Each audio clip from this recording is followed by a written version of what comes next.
Hello, this is Giselle Thompson. I'm hosting the Live the Life You Want speaker series. In this series, we'll learn more about practical ideas and strategies on how to overcome adversity, be happy, and live the life of your dreams. I decided to host this series because myself, I was in a dark place several years ago. With different resources that I was able to access, I was able to turn things around and start living the life of my dreams. And I wanted to share that with everyone. Today I have the privilege of interviewing Karol K. Truman. The book that I read that she wrote that I absolutely helped me turn things around, as along with other books that I had read and have been a fan of in this interview series, like The Attractor Factor, which recommended Karol's book. And that book is called Feelings Buried Alive and Never Die. And that's a very powerful title, and it's a very compelling argument that she presents. And we will definitely give her some space in this interview to speak to that. So welcome, Karol. Well, thank you, Giselle. And Karol has a great deal of experience. She's an accomplished pianist and has taught for many years, raised her children, developed some important knowledge and information that she writes about in her books, and has done many seminars for over 20 years, speaking about these things and helping people get unstuck in a lot of ways. And now she's enjoying the fruits of all of her labor and spends a lot of time with her 4 grown children and her 19 grandchildren. So thank you very much, Karol, for coming. Well, thank you for inviting me. I appreciate it. It's a pleasure. So the reason I wanted to invite Karol, I've alluded to already, is just I learned from reading her books about how feelings and thoughts get stuck in our cell structure, and in a way continue to contribute to us reliving similar experiences over and over again. And she has developed some tools and strategies that help you overcome that. So today's topic, we're focusing on overcoming adversity, releasing the trauma stuck in your DNA. So Karol, over to you if you wanted to speak about this topic that you've taught about for so many years. Okay. Well, one of the things that's very, very important is the way we feel about ourselves and how we think about who we are. And a lot of people, when I ask the question, which comes first in us, which comes first, the feelings or the thoughts? Okay? Mm-hmm. And a lot of people, I used to think differently until I started learning all of this. And it's the feelings that come first, and they are what create the thoughts. Mm. Or we create our thoughts from the feelings we have. And I'll just mention this. I went to a 3-day psychoneuroimmunology conference in a major city in the country several years ago. Well, in fact, it was, I think, just shortly after I wrote the book. Maybe I had never thought of what that real date was. But anyway, the one thing I remembered after 3 days of being at the psychoneuroimmunology conference came from the very important guest, Dr.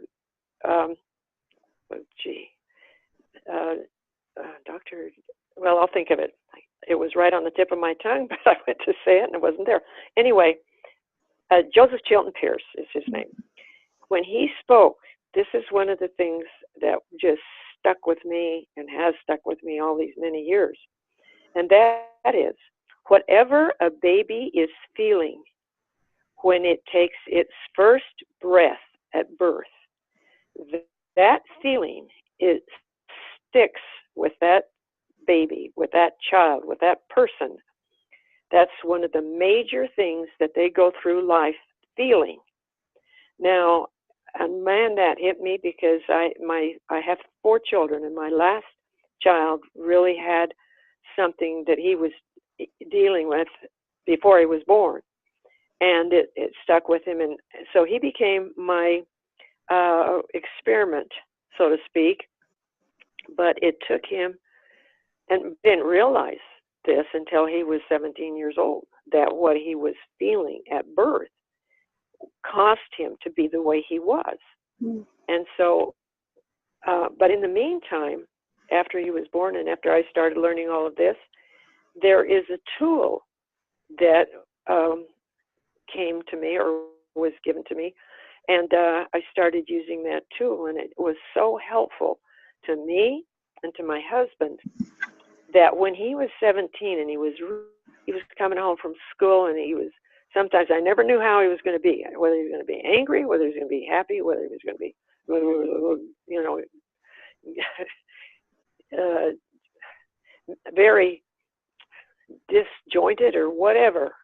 And so one day I finally said to him, son, and he knew the work I had been doing for a while, but I never pushed it onto my kids. But I said to him, how would it be if we sat down every day if we need to, but however long, and you just explain to me what's happened at school or what's happened to you anywhere and what's bothering you. And so he agreed to do this. Well, so I taught him this tool, and we started working on it. Well, he worked with me personally for about 5 to 6 weeks, and then he got it, and he says, Mom, I can do this now by myself, I think. And so, yeah, sure, he'd come and ask me questions every once in a while. But that young man changed, and I couldn't believe how he changed, you see, because the other thing that Joseph Chilton Pierce said, Dr. Joseph Chilton Pierce, was that if they still have not resolved these feelings that they had that were unproductive, that caused them to be unhappy or to cause them to feel differently than good, if they don't resolve that before they go through puberty, it's just like explodes, those feelings. Those, going through puberty, the child will just explode, and those feelings that are negative will just become monumental. And so he started using it on himself, and boy, he recognized the difference it made in his life. And consequently, he's been one of my biggest supporters for all these years. And in fact, I used to, when he was in his early 20s, he used to go with me. My husband got tired of going with me to the seminars, and so my son went with me, and was a big help. And also, he's carried it through the rest, since then, all these years. Now, people don't realize so often that what they feel isn't somebody else's fault, because that's the way kind of we grow up with. At least I did. That if I felt something negative, then it's okay to blame it on somebody else. Excuse me? No, we don't blame it on somebody else. But it doesn't make us a bad person, and that's what we need to remember too. It doesn't make us a bad person. It just helps us to understand, whoops, I don't need this feeling anymore. And then we use the tool to change that feeling from a negative feeling to a positive feeling. And I cannot tell you the calls, the emails, the letters that I've gotten from people that just have been amazed at how it has changed their lives. And it's just been a wonderful, wonderful mission for me, so to speak, to be able to share this with people and have them be able to come to know themselves more and not have to blame anybody else about why they're having difficulties or what the problem is. Because if we address that which is bothering us with this tool that I was very fortunate to have been able to use, then it can change a person's life. Now, doesn't happen overnight. We get to do it for maybe, because a lot of us have negative feelings. And shall I mention, Giselle, that in my book I have quite a few pages of the negative feelings that are possible, and then I give the feelings to replace negative feelings by using the tool that's in the book. Yes. So you mentioned the tool, and we're like kind of on tenterhooks now. Can you tell us more about this tool? Well, in this tool, we address all parts of ourselves. And, illnesses come in case, I think they're just starting to realize that illnesses, all different kinds of illnesses, start coming at us. Who knows what age? They can start at any age or start from the very beginning. And if they're a negative feeling, every feeling we have is stored in some part of our body. And so I did a lot of research. I happened to live in a major city where there were about, in a 40-mile range, there were 3 or 4 big universities. So we had lots of libraries to go look at and do a lot of research. And every feeling we have, if it's not to our best, for our best selves, then it will turn into something negative, and that will affect some part of our body. And so I went and did all this research as to what feeling causes, for instance, and can I give you this one? Absolutely. So, please. My husband he happened to be, his dad was a cattleman, and so he ran cattle on the Nevada-Utah border, and they just lived about, might have been 100 miles from Las Vegas, and so whenever that atom bomb was being tested right there on the Nevada border that's right next to the Utah border. And so my husband was exposed to all that awful stuff that came from the atom bomb. They even heard it when it exploded, and they could feel the dust coming down on them. And so anyway, he ended up with skin cancer, and he ended up with leukemia. But at first what I was doing was not any place, and he didn't understand any of it. And so, and he really wasn't that interested. And so he didn't use any of things that I've discovered on his own until about 4 years after this all came together for me. And anyway, I was given the opportunity to get, I was told by inspiration that I was to get this instrument that I've seen one of my friends had. It cost a couple of $1,000s, but you could measure anything with it, including plants or dirt, art, your skin, anything. And so I didn't have the money to get this instrument because it was so much. But my mother called me one day, and I didn't even think to even suggest it to her. But she called me. She never called me. This is when when it cost more to talk on the phone after 8 o'clock in the morning and before 5, And she never called me after 8. But this day she called me at 10 o'clock, and I'd been working on this instrument. I had been thinking about this instrument and praying about what to do with it if I got it. And how am I going to get it? Anyway, when I told my mom, because she had seen it demonstrated at her home in Phoenix when I did, and so she knew about it, and she was really taken with it too. Anyway, I told her I needed to get one of those, and I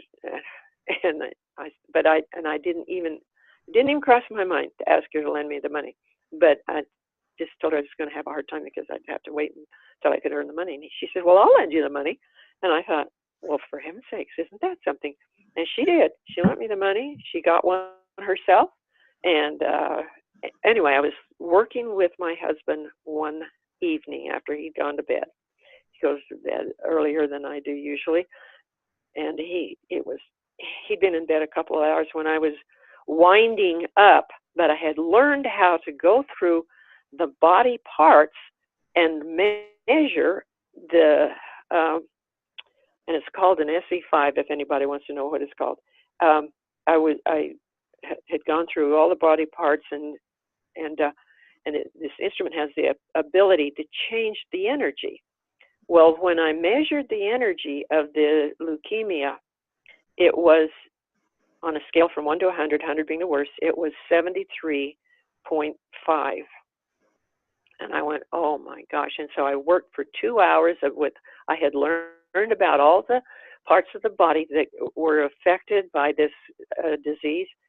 And of course, we knew that part of it was because of the downwind and stuff. But I started working on the different parts of his body with this instrument to neutralize the negative. By the time he got up, and I was just putting this instrument away, and that I had been working 2 hours on, and it had come down. It had come from a 73.5 down to a 42.3. Wow, just in 2 hours. Just in 2 hours, and I was so excited. Yeah. I could hardly, I could hardly wait. And he knew what I was doing, and he knew about this instrument. Yeah. Okay. Well, just as I was putting it away, he came into the office where I was in our home, and said, "Well, what'd you find?" And I said, "Do you really want to know?" "Yep." And so he was standing there, and I told him what I found. The cancer, the leukemia had registered at 73.5, and I didn't tell him exactly what had happened, but maybe I did. Yes, sorry, it's been a long time ago. Anyway, so I told him what it was at now. It was at 42.3, and so he flopped down on the couch and laid down, and he says, "Well, let's take care of it." And I blinked my eyes, and I said, "What?" I had to blink in my eyes. Didn't believe what I'd heard. Yeah. And he said, "Well, let's take care of it." And so I said, "You mean have me work on it with this instrument?" "Yeah." I did, by using the tool I had him go through that. And by the time we got through with just a few things, that the feelings that I had learned that were contributing to leukemia. So we used this tool I have. It's called a script. And I had him go through it. We went through several parts of it, and several feelings that caused that were contributing to the leukemia, besides what he'd been through physically. And I worked with him, maybe 15, 20 minutes. And by the time, and I watched the where it was calculating the numbers, and I watched the numbers go down, the numbers of how much he was being affected by the leukemia. And by the time we went through, and I think we spent, maybe 15 minutes going through this script that I have for these situations. By the time I watched it, and I couldn't believe how fast it was going down. That's incredible. And it went down to 0.00. So leukemia. And that was years ago. Yeah. So the script. I'm glad you you mentioned that, because I was going to ask you if that's what you were talking about, because that's what I remember. I remember several things from your book. I remember the part that you were talking about at the beginning about our emotions getting stuck in our cells and kind of being on a repeat cycle, where the emotions are driving our thoughts versus our thoughts driving the emotions. And I remember the script and saying, you know what, I got nothing to lose. I'm going to try it. Now, I don't recall having the kind of revelation that you and your husband had about his situation. But I remember running through the script and feeling little pieces inside of me release. And I remember being surprised by the idea that through the script, in a way, it's like to use computer terminology, you're reconfiguring stuff happening inside of you because you're releasing. Now, things can I just say one thing, Giselle? Yes. Is that what it's doing, what it's really doing, what the script is really doing? Okay. It's changing the energy. Okay. It doesn't, a lot of people, and I finally had to come to grips with this, it's not releasing it, it's changing the energy, because everything is an energy. True? Okay. No, good point. That's right. You did mention that. And so, I mean, everything has an energy. I'm looking at the door here in my office. It's got an energy all of its own, Yeah. And so every feeling has an energy. Yeah. And what we're doing is we're changing it when we use this tool. Yeah. Does that make sense? Oh, yes. And I remember reading, I'm really hoping I'm remembering this correctly, but you had given different examples. And if I'm mistaken, I'm sorry, but it feels related, so I'm going to go with it. Okay. You had talked about a situation where a mother had given birth to her daughter, but because she was so busy thinking about the death of her mother, she didn't really bond with her fetus the way that she would have if she hadn't been distracted. Okay. That's not ringing a bell with you? Oh, let's see. Gee, I don't remember that. If it's not, I apologize, because I'm one of those people who reads lots of books at the same time, but the message is related. Yes.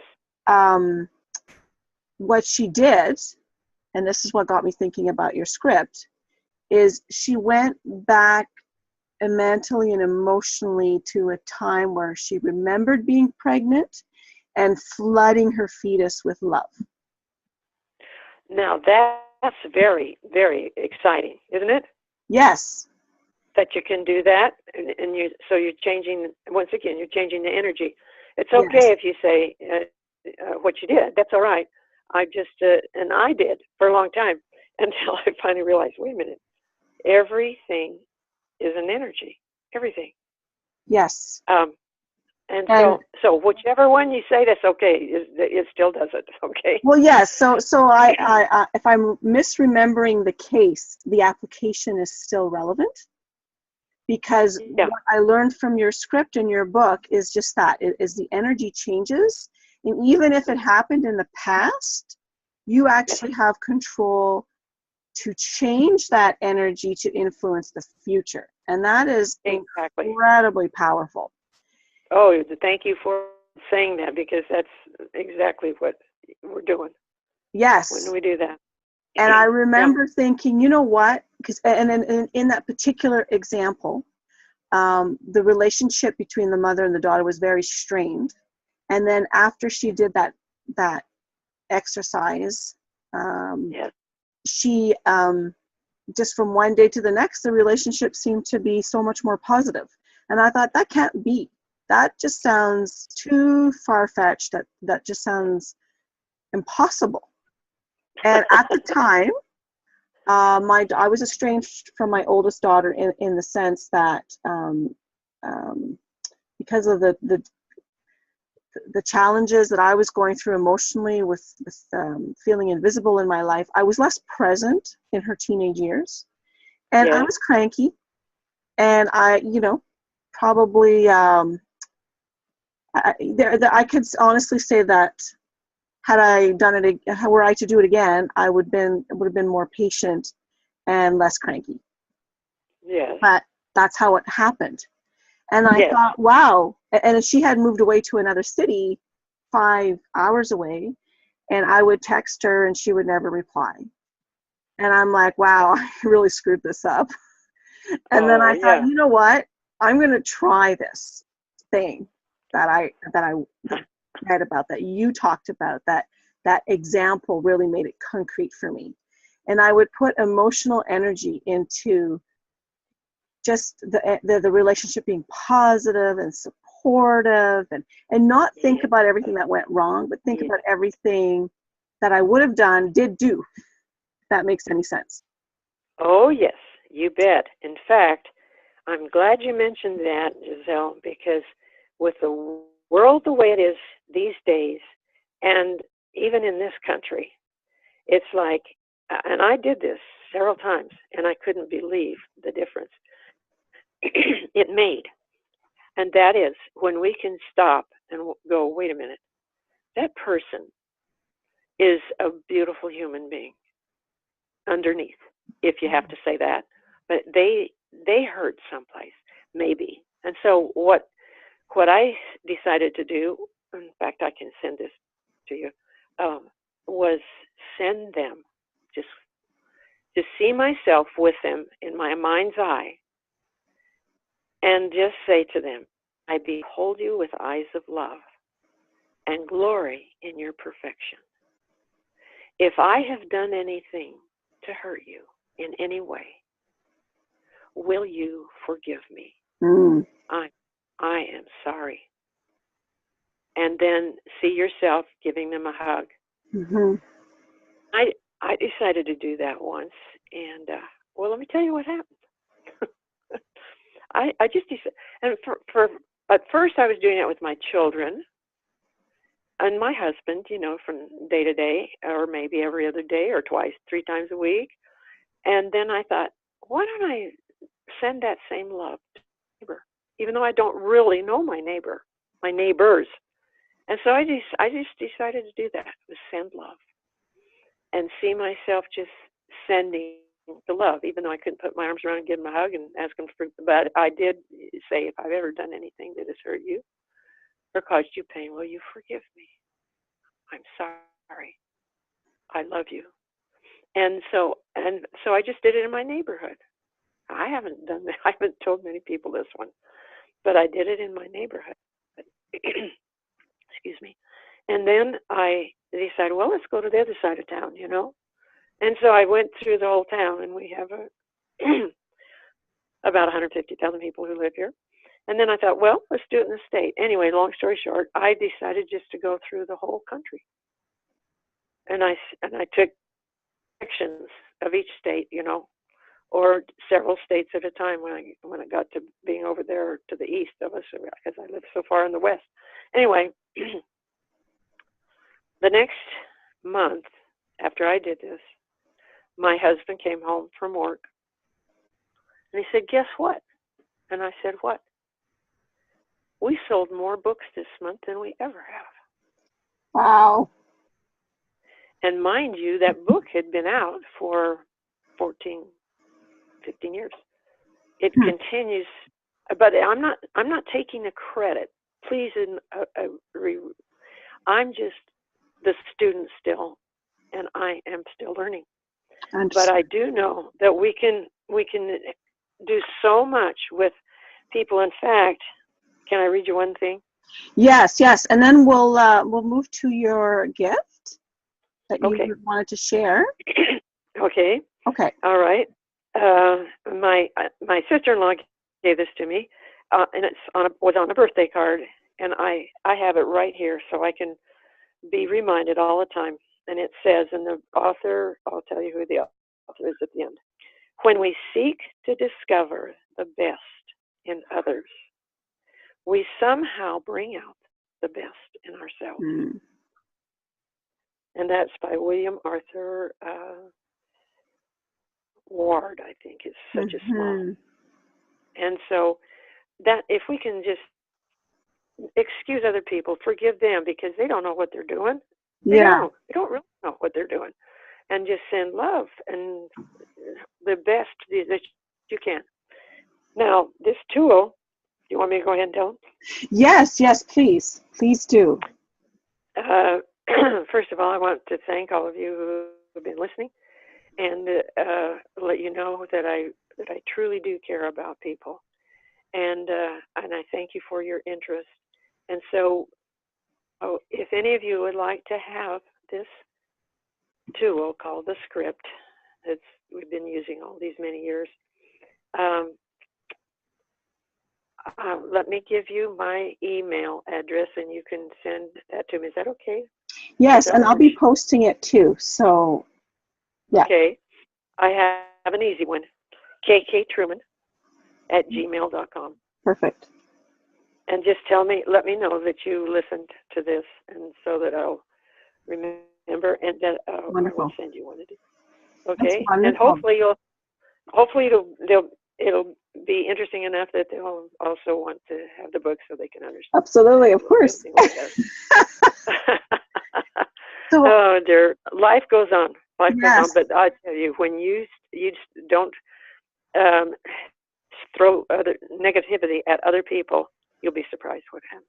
Yeah, and when you throw love, when you send out so much love, it's surprising the results. It's just incredible.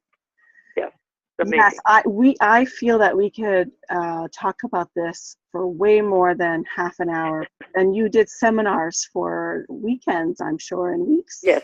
And you have, full-length books. So all good reasons for people to find out more. So I really want to thank you, Karol, for making the time. Thank you for asking. Appreciate it so much. I learned so much from you and your book. And I want to thank everyone who's listening to the interview today. I really hope that you've learned something interesting about the tool that Karol talks about, and you get a chance to follow up with her or her books to learn more and apply more. It's been truly transformational. And do stay tuned for more interviews with incredibly amazing people like Karol, who have learned things in their life that they've then been able to turn around and help others grow, evolve, and become the best versions of themselves, living the life that they want, living the life of their dreams. So thank you, everyone. Thank you, Karol. Thank you very much, Giselle, and everyone. Thank you for listening.